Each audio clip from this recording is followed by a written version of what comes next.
तो retro Chavez के यादों के रूहानी किस्से में आज बात उस गाने की जिसने सबको हिला दिया था, सोचने पर मजबूर कर दिया था, दिलों पे गहरी छाप छोड़ी थी। इस गीत को गाते हुए सिंगर भी परेशान हो गए थे। मैं बात कर रहा हूँ साल 1967 में रिलीज हुई फिल्म उपकार के एक बहुत ही बड़े यादगार गीत की, जिसको अपनी कलम के अनोखे जादू से सजा दिया था लिरिक राइटर इंदिवर साहब ने। इसका मधुर संगीत दिया था म्यूजिक डायरेक्टर कल्याण जी आनंद जी ने। गाने के बोल थे, कसमें वादे प्यार वफा सब, बातें हैं बातों का क्या, कोई किसी का नहीं यहाँ सब, नाते हैं नातों का क्या। कसमें वादे प्यार वफा सब, बातें हैं बातों का क्या। ये गाना फिल्माया जाना था एक्टर प्राण पर। इस गाने को लिखकर इंदिवर साहब जब कल्याण जी आनंद जी के पास गए तो इसके बोल उनको बहुत ही शानदार लगे। खुद कल्याण जी का ये कहना है कि इस गाने का थॉट उनके दिमाग में बहुत पहले से था। वो चाहते थे कि कुछ ऐसा गाना आए जो लोगों को हिला दे, कुछ अलग तरह के उसके बोल हो जो लोगों के दिलों पे असर कर दे।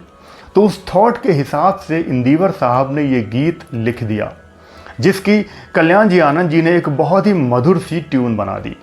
ये किस्सा मैं पहले बता चुका हूँ कि इस गाने को पहले किशोर दा को ऑफ़र किया गया था, लेकिन किशोर कुमार जी ने कहा था कि इस गीत को मन्ना डे बहुत अच्छे से गा सकते हैं।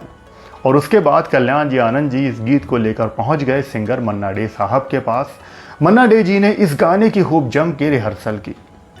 उसके बाद कल्याण जी आनंद जी ने मन्ना डे को बताया था कि इस गाने का जो स्केल है वो बहुत हाई है, लेकिन इस गीत को बहुत सॉफ्ट तरीके से गाना है। अपनी आवाज़ को थोड़ा मुलायम, थोड़ा सॉफ्ट करके इस गीत को गाया जाना है।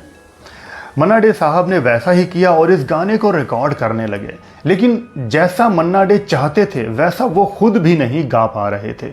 उनको लगता था कि इस गाने को और बेहतर किया जा सकता है, जैसा कि उनके दिमाग में थॉट था।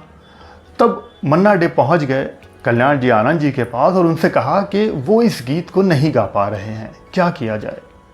तब कल्याण जी आनंद जी ने कहा कि हम तो आपके उस गीत से इंस्पायर हैं जो आपने कई साल पहले गाया था, क्योंकि कुछ इसी तरह का था। मन्ना डे साहब ने कहा कि कौन सा गीत था ऐसा।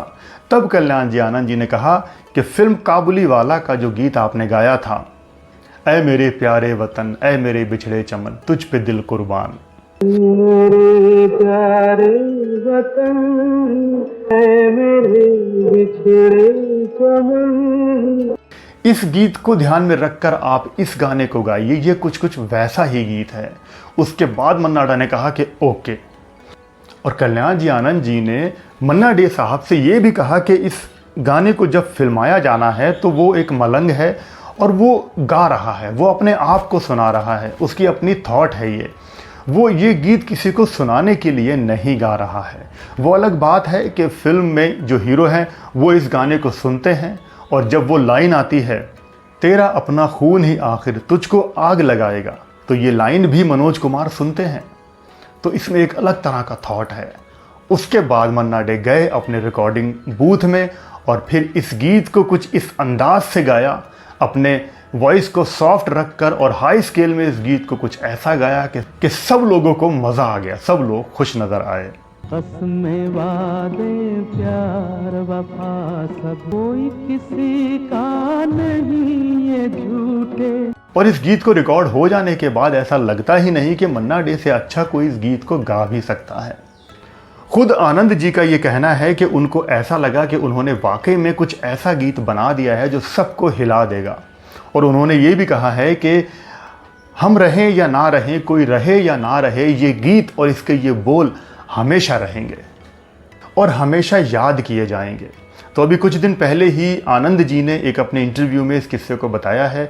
मुझे लगा ये इन्फॉर्मेशन आप सबके सामने शेयर करनी चाहिए। वीडियो पसंद आया हो तो वीडियो को लाइक कर देना, चैनल पर नए हो तो सब्सक्राइब कर लेना। आप लोग अपना बहुत बहुत ख्याल रखें और देखते रहें रेट्रो शावेज। जय भारत, जय हिंद।